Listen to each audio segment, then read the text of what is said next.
प्रश्न है, सुरेंद्र जी ने प्रश्न किया है कि भारत में इतना भ्रष्टाचार क्यों है। सुरेंद्र जी, अकेले भारत का नाम लेना गलत है। पूरी दुनिया में चारों ओर भ्रष्टाचार ही भ्रष्टाचार फैला हुआ है, परंतु आपका पूछना भी गलत नहीं है, क्योंकि आप और हम यहीं इसी भारत देश के निवासी हैं। तो जिस व्यवस्था को हम देख रहे हैं, जिस व्यवस्था में हम जी रहे हैं, जिस व्यवस्था को हम भुगत रहे हैं, हम तो केवल उसी की बात करेंगे। सीधे तरीके से बात समझाने की कोशिश करूं तो शायद आपको समझ ना आएगी। इसे थोड़ा सा गहराई से समझने के लिए हमें कई सौ वर्ष पीछे जाना पड़ेगा। आज की जो ये भ्रष्टाचार वाली व्यवस्था भारत में बनी है, इस पर बात कर आसानी से समझा जा सकता है। पहले यह समझ लें कि भ्रष्टाचार का जन्मदाता कौन है और भ्रष्टाचार फैलाने का कार्य कौन करता है। भ्रष्टाचार कभी भी कोई व्यक्ति अकेले नहीं कर सकता। इसे करने के लिए कम से कम दो व्यक्तियों की आवश्यकता होती है, यानी कि ताली एक हाथ से कभी नहीं बज सकती। दोनों ओर लालची मन अपनी वासना की पूर्ति के लिए भ्रष्ट होने को तैयार बैठा है। एक अपनी गलती, अपने गुनाहों, अपने पापों को छुपाकर, मिटाकर या उन्हें खुर्द-बुर्द करने के लिए दूसरे को धन दौलत, खाना पीना तथा शरीर आदि का लालच देकर अपनी सारी पाप पूर्ण करनी को छुपा या मिटा देना चाहता है। दूसरा व्यक्ति लालचवश दो गलतियां कर रहा होता है।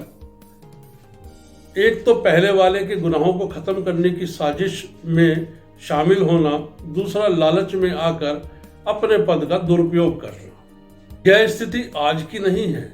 इसका बीज शायद तब पड़ा होगा जब व्यक्ति ने अपनी इच्छा पूर्ति के लिए किसी वृक्ष अथवा पत्थर या स्थान पर कुछ फल, फूल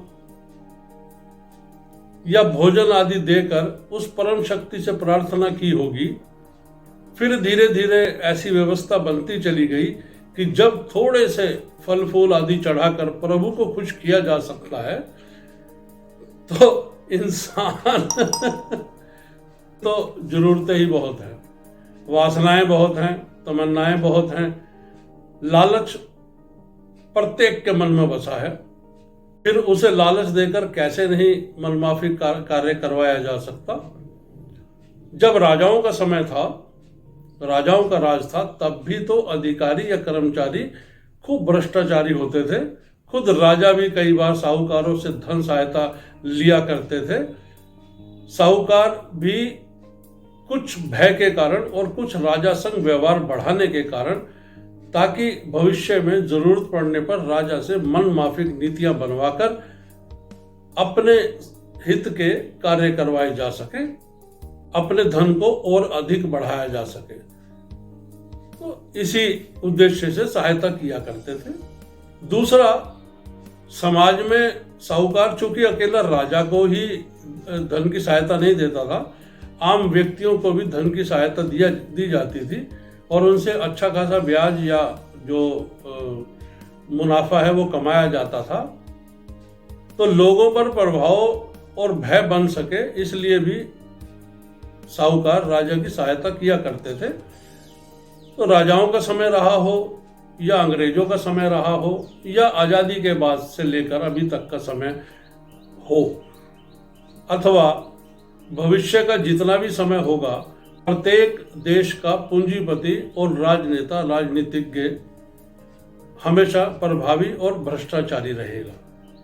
पूंजीपति और राजनेता ही देश के भ्रष्टाचार का मुख्य कारण होते हैं।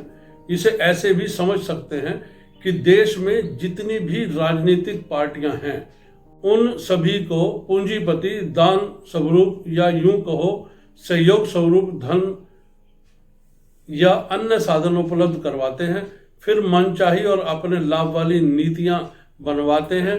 सत्ता धन, लाभ, नीति, नेता, जनता सभी कुछ यह पूंजीपति अपनी मुट्ठी में रखते हैं। तो यह समस्या आज की नहीं है, शुरू ही से ऐसा होता आ रहा है। विडंबना देखो, कोई भी व्यक्ति अपने आप को भ्रष्टाचारी नहीं मानता और ना ही भ्रष्टाचार के विरुद्ध आवाज उठाता है और ना ही भ्रष्टाचार के विरुद्ध खड़ा होता है। पेड़ों की जड़ें भले ही जमीन में होती हैं, लेकिन भ्रष्टाचार की जड़ें ऊपर से नीचे की तरफ फैलती हैं, जिसका एक नहीं कई उदाहरण हैं जिन्हें हम देख और सुन भी रहे हैं।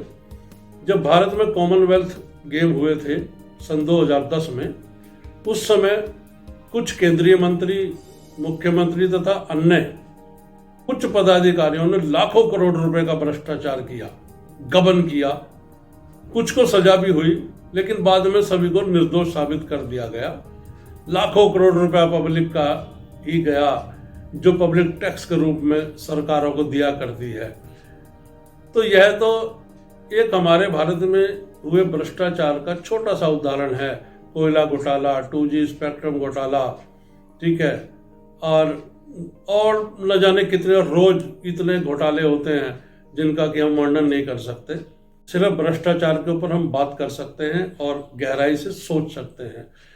ऐसे और भी उदाहरण हैं जो यह तय करते हैं कि पूंजीपति और राजनेता ही इस देश में भ्रष्टाचार की सबसे बड़ी जड़ें हैं। जिस देश के सर्वोच्च न्यायालय के 5 जज एक मत होकर पत्रकार वार्ता कर जनता को, सरकार को यह संदेशा दे कि न्याय प्रणाली पूर्ण रूपेण भ्रष्ट हो चुकी है, इससे बड़ा उदाहरण और क्या हो सकता है। सभी जानते हैं, दुखड़ा भी रोते हैं, किंतु भ्रष्टाचार के विरुद्ध कोई इकट्ठा नहीं होता। तो कबीरदास का दोहा याद आता है कि कबीरा तेरी झोपड़ी गल कटियन के पास, करेंगे सो भरेंगे तू क्यों भयो उदास। जय श्री हरि।